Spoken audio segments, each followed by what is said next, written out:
السلام علیکم ورحمۃ اللہ وبرکاتہ۔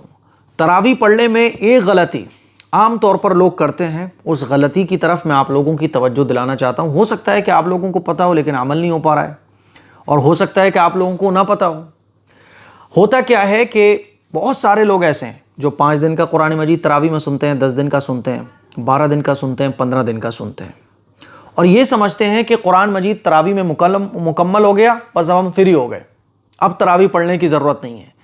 ایسے لوگوں کی تعداد بہت زیادہ ہے، کیونکہ دیکھنے میں یہ آتا ہے کہ جہاں 5 دن کی 10 دن کی تراویح ہو رہی ہوتی ہیں وہاں بھیڑ جو ہے نا سڑکوں پہ تک آ جاتی ہے، مسجدوں سے باہر ہو جاتی ہے، اتنے لوگ ہوتے ہیں، 2-2 3-3 منزلیں مسجدوں کی فل ہو رہی ہوتی ہیں، اور جب قرآن مجید مکمل ہو جاتا ہے تو یہ بھیڑ نہ جانے کہاں غائب ہو جاتی ہے، پھر مسجد کی 2-3 صفیں ہونا بھی مشکل ہوتی ہیں۔ اور یہی ہو رہا ہے آج کل، جہاں جہاں لوگ تراویح 10 دن کی 5 دن کی پڑھ کے فری ہو گئے، پھر وہاں جو ہے بھیڑ جو ہے وہ نہ کے برابر ہے، لوگ نہ کے برابر ہیں تراویح پڑھنے والے، سورت تراویح پڑھنے والے۔ غلطی یہی ہے کہ ہم یہ سمجھتے ہیں کہ تراویح میں ایک قرآن مجید اب سن لیا یعنی اب ہم تراویح سے فری ہو گئے، حالانکہ ایسا نہیں ہے۔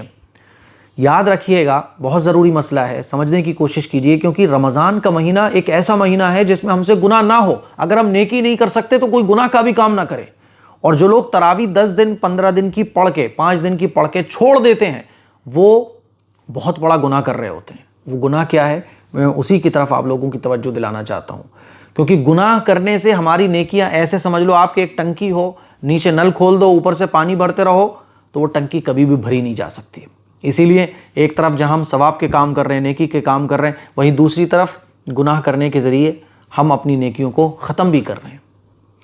وہ گناہ یہی ہے کہ ہم تراویح کو یہ سمجھتے ہیں کہ قرآن تراویح میں ہم نے سن لیا اب ہم فری، حالانکہ ایسا نہیں ہے۔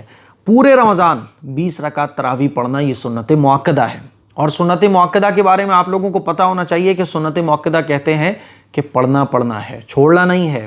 ہاں کبھی کوئی پرابلم ہو جائے، آپ بیمار ہو جائیں، کبھی کوئی بہت مسئلہ پیش آ جائے، ضروری کام پیش آ جائے تو کبھی چھوٹ جائے تو الگ بات ہے، جان بوجھ کر نہیں چھوڑنا چاہیے، یہ سنت مؤکدہ کا مطلب ہوتا ہے۔ اور سنت غیر مؤکدہ کس کو کہتے ہیں؟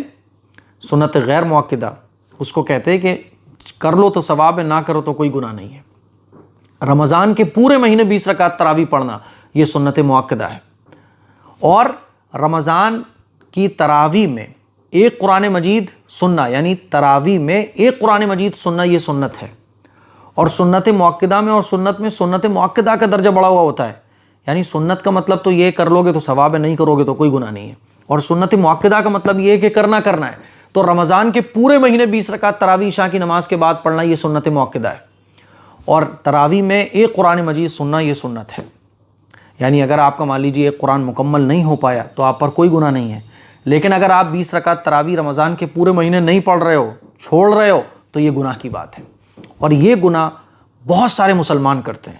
آج مسجدوں میں آپ دیکھو تو جہاں 10 دن کا قرآن تھا، 12 دن کا تھا، 5 دن کا تھا، بھیڑ غائب ہے، تراویح پڑھنے والے بہت کم لوگ ہیں، سڑکوں پر ٹہلنے والے بہت ہیں، دکانوں پر بیٹھنے والے بہت ہیں، گلیوں میں ٹہلنے والے بہت ہیں، مسجدوں میں تراویح پڑھنے والے نہ کے برابر ہیں۔ میرے عزیز بھائیوں، 20 رکعت تراویح چھوڑ کر ایک بہت بڑا گناہ آپ اپنے نام اعمال میں درج کرا رہے ہو۔ آپ نے 10 دن اگر تراویح چھوڑ دیں، 10 دن تراویح نہ پڑھنے کا گناہ آپ کے نام اعمال میں لکھ گیا۔ اسی لیے میں آپ لوگوں سے یہ گزارش کرنا چاہتا ہوں کہ تراویح پڑھیے، چاہے سورت تراویح پڑھیے، لیکن تراویح پڑھیے، تراویح آپ کی چھوٹنی نہیں چاہیے۔ آج بڑے افسوس کی بات ہے کہ مسجدوں میں تراویح پڑھنے والوں کی تعداد بہت کم ہے۔ جہاں 10 سال پہلے مسجدیں فل ہو جاتی تھیں، عام دنوں میں بھی، یعنی قرآن مجید مکمل ہو گیا تب بھی سورت تراویح میں بھی مسجدیں فل رہتی تھی تراویح کی نماز میں، آج مسجدیں خالی ہیں، مسجدیں فل نہیں ہو رہی ہیں۔ اسی لیے میں آپ لوگوں سے گزارش کرنا چاہتا ہوں کہ اللہ نے جو یہ نعمت ہمیں عطا فرما رکھی ہے کہ ہم سجدے کرنے میں آزاد ہیں، نمازیں پڑھنے میں آزاد ہیں، اللہ کی عبادت کرنے میں آزاد ہیں، مسجدوں میں آنے جانے میں ہم آزاد ہیں، یہ اللہ کی بہت بڑی نعمت ہے۔ اس نعمت کی ناقدری مت کیجیے، کہیں ایسا نہ ہو کہ اللہ تعالی ہم سے سجدوں کی توفیق چھین لے، جس طرح سے لاک ڈاؤن میں اللہ تعالیٰ نے اپنے گھر آنے سے ہمیں روک دیا تھا۔ کوئی بھی ایسا کام ہم سے نہ ہو جائے جس سے اللہ ناراض ہو جائے۔